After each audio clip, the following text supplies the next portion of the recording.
Meenakshi Natarajan Telangana Congress incharge అయిన తర్వాత పార్టీలో చాలా మార్పులు జరగబోతున్నాయి.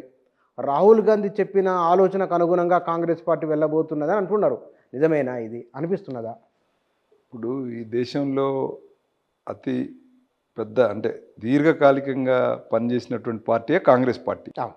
కాంగ్రెస్ పార్టీ అంటే వాళ్ళే చెప్పుకుంటారు, మాది పార్టీ కాదన్న ఒక సముద్రం.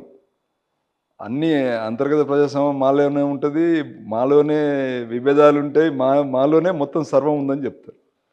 అయితే ఇక్కడ ఇక్కడ మనం చూడాల్సింది ఏంటంటే ఈ మూలాలు, ఈ పార్టీ యొక్క మూలాలు జనరల్గా ఎప్పుడైనా కూడా ఆనాడు ఎన్టీ రామారావు గారు థర్డ్ ఫ్రంట్ తీసుకొచ్చే ముందు వరకు కూడా ఈ దేశంలో కాంగ్రెస్ మూలాలు అన్నీ కూడా ఢిల్లీలోనే ఉన్నాయి ప్రధానంగా. ఇప్పటికి కూడా ఢిల్లీలోనే ఉన్నాయి ఆ మూలాలు. అయితే ఇక్కడ జరిగింది ఏంటంటే ఈసారి దీర్ఘకాలికంగా మన తెలంగాణ ఉద్యమం స్టేట్ సపరేషన్ అయిపోయింది. మన కేసీఆర్ గారు అధికారంలోకి వచ్చిన తర్వాత ఈ కాంగ్రెస్ సంబంధం లేని ఒక కొత్త బయట నుండి తీసుకున్నటువంటి వ్యక్తి అధికారంలోకి రావడం అనేది ఒక మార్పు ఇది కాంగ్రెస్లో.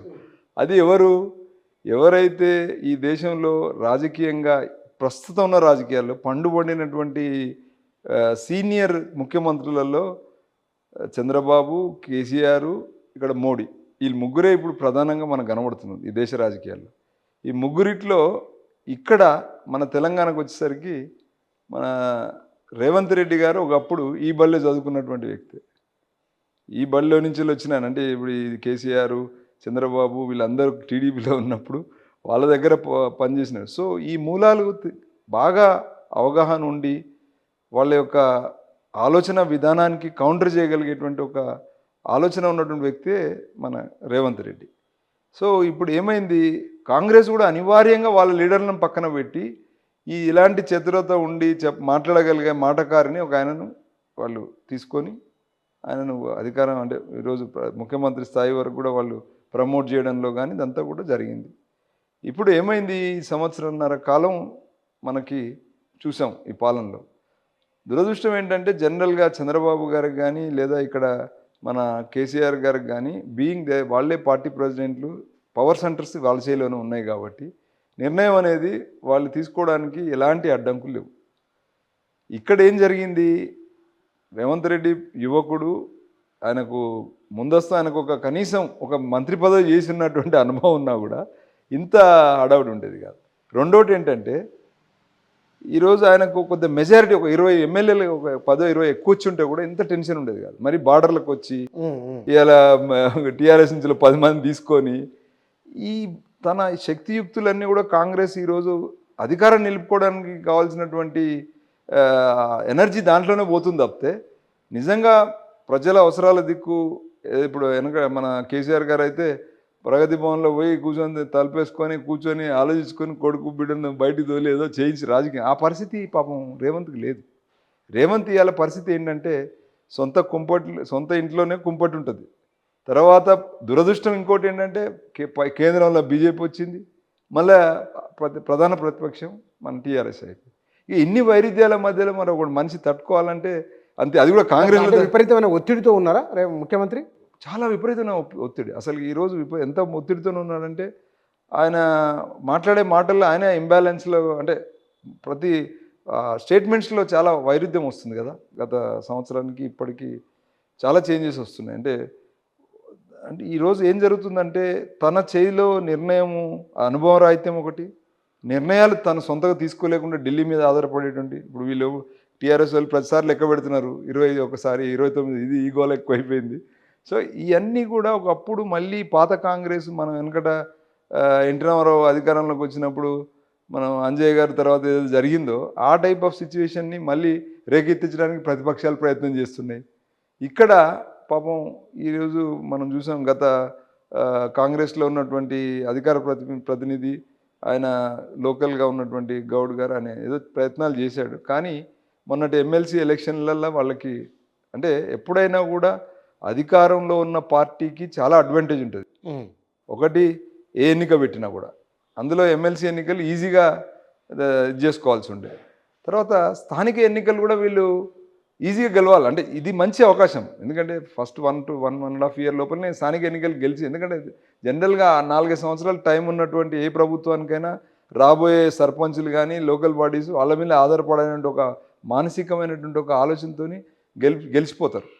కానీ దాన్ని కూడా వీళ్ళు ఈరోజు డేట్లు ఒక పక్కన హైకోర్టు చెప్పినా, ఇంకో పక్కన వీళ్ళు తీసుకున్న నిర్ణయాలకు వీళ్ళే కట్టుబడి నిలబడలేక కొన్ని బీసీ గన్లని ఇదని అదని కొన్ని అంటే ఓసారి కొన్ని వీళ్ళు తీసుకున్న నిర్ణయాలు సెల్ఫ్ గోల్ లాగా వీళ్ళే ఫీల్ అయిపోయి ఆ ఫీలింగ్లో వీళ్ళు నిర్ణయాలు వెనక తీసుకుంటున్నారు అనే ఒక భావన ప్రజల్లోకి రావడం వల్ల ఇది మొన్నటి స్థానిక సంస్థలు కావచ్చు, ఇప్పుడు ఈ ఎమ్మెల్సీ ఎలక్షన్స్లో రిజల్ట్స్ రాకపోవడం కావచ్చు, ఇవన్నీ కూడా డెఫినెట్గా ఒక రాంగ్ సిగ్నల్ పోతుంది ప్రజల్లోకి. అంటే ఏమి అంటే అరే మనం ఎన్నుకున్న ప్రభుత్వము కేసీఆర్ బయటకు వచ్చి మాట్లాడలే, రేవంత్ మంచి మాట్లాడేటోడు కదా, ఎందుకు చేయలేకపోతుండు? ఇంకా విమర్శలు కూడా ఏమవుతున్నాయి, ఇప్పుడు జయంతి నటరాజన్ తీసుకురావడానికి ప్రధాన కారణం ఏంటంటే ఏమంటారు మీనాక్షి నటరాజన్ తీసుకురావడానికి మొన్నటి వరకు ఒక ప్రధాన ప్రతిపక్ష ఇలా ఏదైతే అధికార ప్రతినిధిని పెట్టారో ఆయన పర్ఫార్మెన్స్ ఇక్కడ ఈ ఎన్నికల్లో నెగిటివ్ కావడం, తర్వాత ఇప్పుడు రేవంత్ రెడ్డి మీద కొద్దిగా వ్యతిరేకత రావడం, దాన్ని కట్ చేయడానికి కావాల్సినటువంటి ఆలోచన విధానానికి కేంద్రం అంటే ఈయనను రేవంత్ రెడ్డి గ్రూప్ కానీ రేవంత్ రెడ్డి సంబంధించిన నిర్ణయాలు తీసుకునే వాళ్లకు భిన్నంగా వ్యవహరించగలిగేటువంటి ఒక కాంగ్రెస్ హైకమాండ్ నుండి ఉండే ఒక వ్యక్తిని తీసుకురావడం అనేది ఇక్కడ ప్రధానంగా మనం అందరం గ్రహించాం. అంటే ఇక్కడ మీనాక్షి నటరాజన్ తెలంగాణ కాంగ్రెస్కు కొత్త శక్తినిచ్చి బీసీలకు ఎస్సీలకు ఎస్టీలకు అవకాశాలని చెప్తున్నారు కదా, ఆ దిశగా ఓ ప్రక్షాళన అనుకోవచ్చా, అది జరుగుతుంది అనుకోవచ్చా లేదా? అంటే ప్రధానంగా పార్టీ మాత్రం ఇప్పుడు ఒక గణనీయంగా రాజకీయాలు వాళ్ళ దిక్కు తిప్పుకోవడానికి కావాల్సినటువంటి ఆలోచనతోనే ఈమెను పంపింది, అందులో డౌట్ లేదు. బీసీలు కావచ్చు, ఇంకా మిగతా వర్గాలు కావచ్చు, ఎందుకంటే అసంతృప్తి ఉన్న వర్గాలను భుజగించడం చేసింది. అవును. కానీ ఇక్కడ మనం ఆలోచించాల్సింది ఏంటంటే ఆల్రెడీ కొన్ని నిర్ణయాల ద్వారా ఈ వ్యతిరేకత వచ్చింది. ఇంకా ఇప్పుడు కేంద్రంలోంచి ఇక్కడికి వచ్చినటువంటి వ్యక్తి తీసుకునే నిర్ణయాలు రేవంత్కి వీళ్ళకు ఒక కౌంటర్ క్లాష్ వచ్చేది ఉంటే మాత్రం ఇంకా పరిస్థితులు అంటే ఒక పక్కన పార్టీని కాపాడుకోవడమా, ప్రజలకు కనపడే ముఖ్యమంత్రిని కాపాడుకోవడమా, ఈ రెండింటి వైరుధ్యాలను మనం ఆలోచించుకోవాలి. ఎందుకంటే ప్రజల్లోకి వెళ్ళే సంకేతాలు పార్టీ ఆలోచించినట్టు ఉండదు. ఇప్పుడు మీనాక్షి నటరాజన్ గారు ఆవిడ చాలా అనుభవం ఉన్నటువంటి వ్యక్తి, కానీ స్థానికంగా ఉన్నటువంటి రాజకీయాల మీద ఆమెకి ఎంత పట్టుందా అనేది ఒక ప్రశ్న ఉందా. ఉంటే ఆమె కూడా ఎవరో ఒక ఫీడ్బ్యాక్ మీద ఆధారపడాలి. ఆ ఫీడ్బ్యాక్ ఇచ్చే వ్యక్తులు నిజంగా పార్టీని కాపాడే పరిస్థితిలో ఉందా, అది ఎవరో ఒక దిక్కు బయస్ ఉంటారా వాళ్ళు. అయితే రేవంత్కో లేకపోతే పార్టీ సైడో ఉంటే మరి కామన్ మ్యాన్ దాని యొక్క అంటే దాని బయటకు వచ్చేటువంటి నిర్ణయాలు ఒక వాటి పర్యవసానాలు ఎట్లుంటాయి అనేది మనం చెప్పడానికి ఇంత అంటే ఇప్పుడున్న పరిస్థితిలో డెఫినెట్గా పార్టీకి ప్రయారిటీ ఉంటుంది. కానీ అది ఎంతవరకు రేవంత్ రెడ్డి నిర్ణయాలకు ఇప్పుడు మొన్న వేం నరేందర్ రెడ్డికి ఇద్దాం అనుకున్నారు, వీలు కాలేదు. ఇలాంటి సమీకరణలు అంటే ఒకవేళ నువ్వు ఢిల్లీని కాపాడాలనుకుంటే ఇక్కడ స్థానిక నాయకత్వానికి ఎఫెక్ట్ అవుతుంది, లేదు ఢిల్లీని నెగ్లెక్ట్ చేస్తే ఇక్కడ ఈ రకం అక్కడ ఇబ్బంది అవుతుంది. మరి దేనికి ప్రయారిటీ ఇస్తే కాంగ్రెస్ పార్టీ ఎట్టి పరిస్థితుల్లో ఢిల్లీకే ప్రయారిటీ ఇస్తుంది. కాబట్టి కొంత ముప్పు పొంచి ఉన్నది రేవంత్కి. ఎవరికి? సీఎంకా?